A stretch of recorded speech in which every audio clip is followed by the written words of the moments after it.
ए दाई के दूरा मजवैया महू लाले चल भैया, ए दाई के दूरा मजवैया महू लाले चल भैया। आए हूँ मैं बड़ दूरी हाले, आए हूँ मैं बड़ दूरी हाले, लायो लाल चुनरिया, ए दाई के दूरा मजवैया महू लाले चल भैया, ए दाई के दूरा मजवैया महू लाले चल भैया।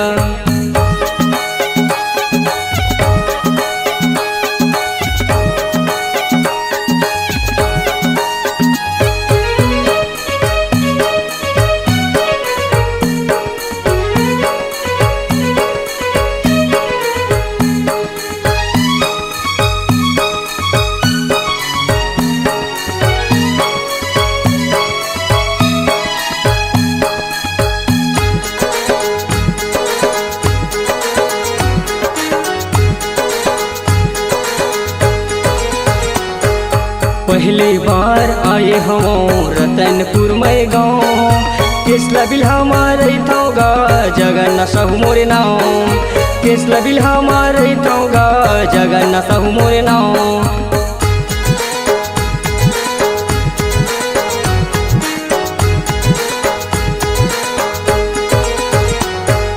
पहली बार आए हम रतनपुर में गाँव, केसला बिल हमारे थोगा जगन सहु मोरे नाव, केसला बिल हमारे थोगा जगन सहु मोरे नाव।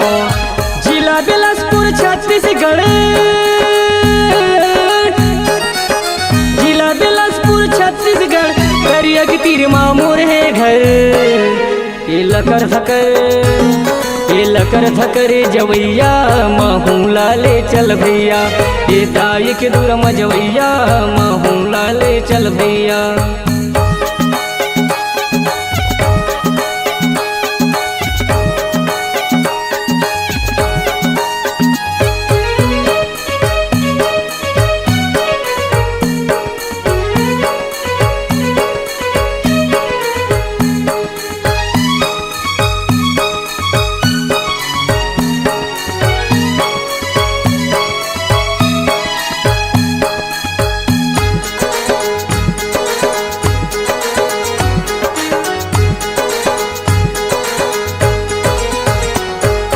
राम टिकरी राम लखन गिरजा बन हनुमान, पर्वत माहे लक्ष्मी दाई रतनपुर चारो धाम, पर्वत माहे लक्ष्मी दाई रतनपुर चारो धाम।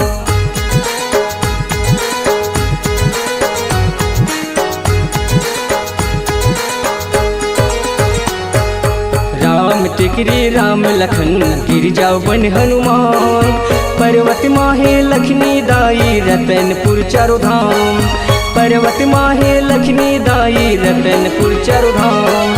झुन्ना शहर मोर दाई के डेरा,